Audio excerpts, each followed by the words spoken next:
10-Minute Jazz Lesson Podcast, episode 294.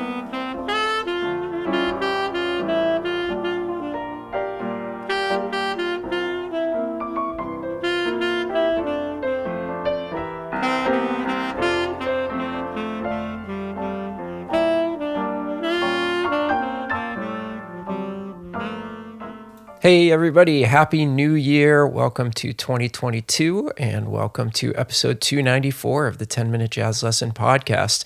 So happy to have you back and really excited for the new year and some new jazz education materials. So if you're brand new to the show or you haven't joined up on the Patreon yet, wanted to let you know that this is a listener-supported show, which means we do not take any advertisements here, and instead we rely on the support of listeners like you to keep us going. And the way to support us is by joining our Patreon, which is where you can support your favorite creators directly. And that's how we do things here on the show. For a small monthly fee, you do get a PDF and an audio example of every single episode we've ever done, which is adding up to quite a bit at this point. So if you want to join up, get all those fantastic benefits, you can go to our website, 10minutejazzlesson.com, click on one of the Patreon banners, and get yourself signed up today. Wanted to give a quick shout out to our new patrons. Thank you to our new $3 patrons, Olivier and Terry. And thank you to our new $5 patrons, Jim and Patricia. Thank you so much for joining up and joining the 10-Minute Jazz Lesson family. We're so happy to have you. And of course, to the over 300 members we have supporting us, thank you, thank you, thank you. This podcast would not be possible without your support. All right, so time to get into a new series, and I was actually really surprised that we hadn't done a series on this yet. I really thought we did, but I went back and looked through all of the back episodes, and we have not done anything on this very important topic, tritone substitution. So we're going to do a deep dive, a nice 4-part series on how to approach tritone substitutions, how to hear them, and ultimately where to use them over chord progressions and standards. Got to give a quick shout out to Lewis for suggesting this topic. I posted something in the 10-Minute Jazz Lesson community Facebook group. Got a lot of great answers on what people wanted to hear about this year, and this will be the first topic. So today in part 1, we are going to go over the basics of a tritone substitution and talk about a couple of really basic exercises that you can use to start hearing the sound of a tritone substitution and get you a little bit more well-versed on your instrument when it comes to playing patterns based off of tritones. So why don't we dive right in? First, let's just talk about what a tritone substitution is. So I'm guessing that most of you out there that have been listening to the show for a while or are jazz musicians know what a tritone is and have heard of the term tritone substitution before. But let's just cover the basics really quickly in case you are not sure what a tritone is, because that's what the next 4 episodes are going to be based off of. So tritone is simply the interval that splits the octave in half. You can think about this as either an augmented fourth or a diminished fifth. Either way is totally fine. You can begin to think about this whatever way is easier for you, whether that interval of the augmented fourth or diminished fifth is easier for you to conceive of, that's fine. But the ultimate goal is to just know what the tritone is from every single note. So for instance, if we were to start on C and go up an augmented fourth, that would bring us to F sharp. And that is a tritone.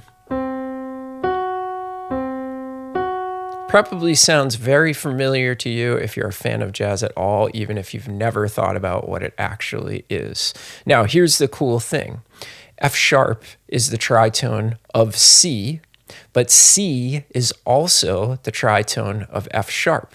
So if we consider F sharp our root, and we go up an augmented fourth, we get C. So it's really nice. There's only 6 sets of tritones because they are equidistant apart from each other. Remember, they split the octave in half. And it's really nice when that happens. We always love that when the work for ourselves gets cut down a little bit. And the fact that they are equidistant apart from each other means that we only need to really learn 6 of them.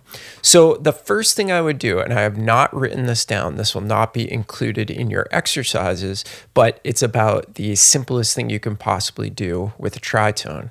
Go through all 12 notes of the chromatic scale and just play up a tritone from the note you're starting on.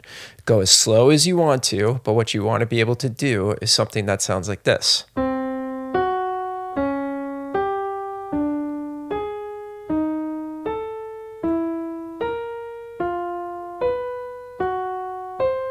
So I'm just going up the chromatic scale and playing a tritone based off of each note. That would be the initial exercise so that you can get your head wrapped around that interval and also get your ears wrapped around the sound of a tritone.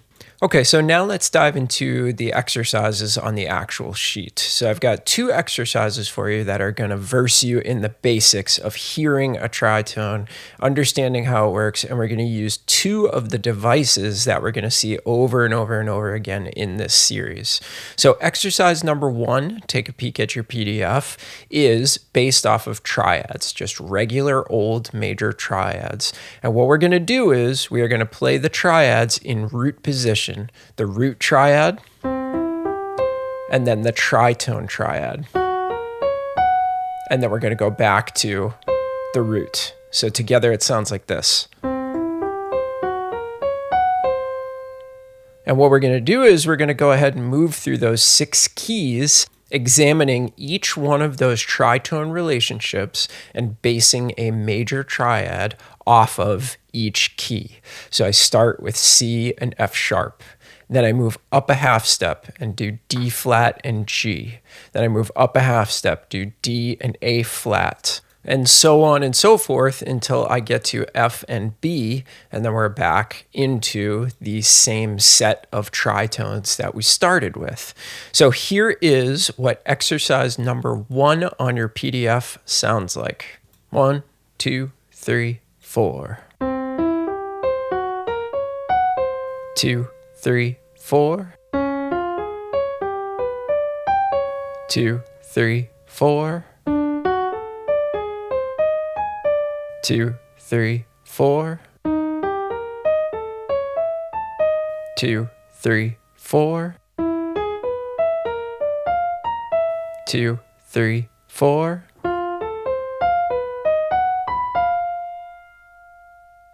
So there is exercise number 1 that's really going to get the sound of the tritone relationship into your ears by outlining a key in the simplest way possible, which is a triad, okay?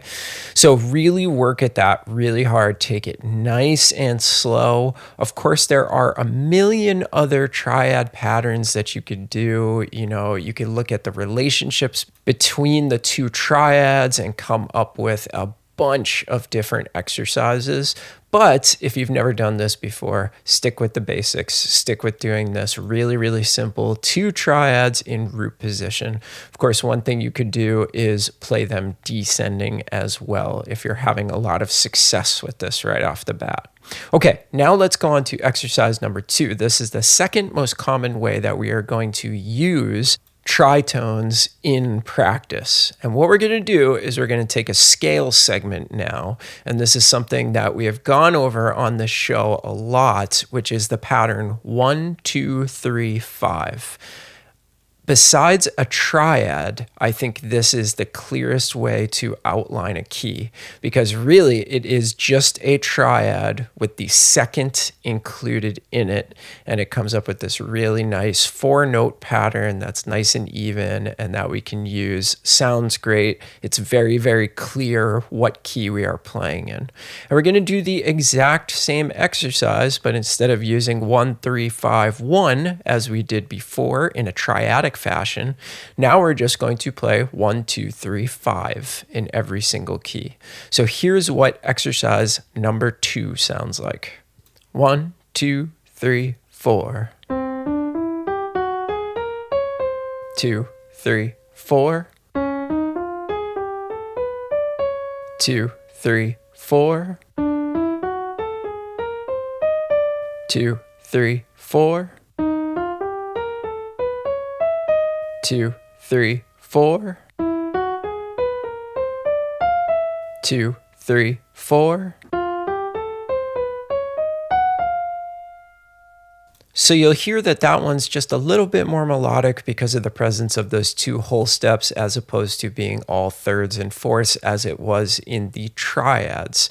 With those two exercises, you can really get yourself in a good place in terms of your ears being wrapped around the concept of a tritone. And you will have some of these patterns underneath your fingers already.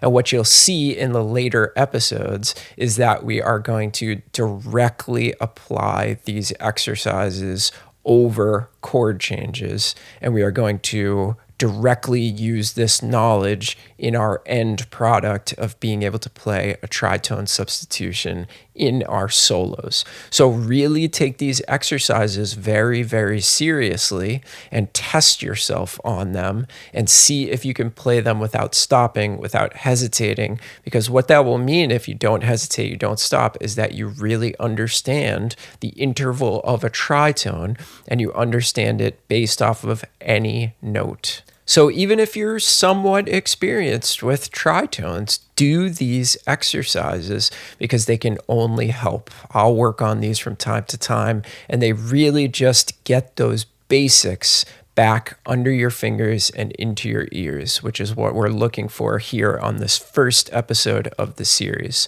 So if you have any questions, feel free to drop me a question in the community Facebook group. I am always in there keeping an eye on what's going on and trying to hop in wherever I can be useful. You can also email me at 10minutejazzlesson@gmail.com.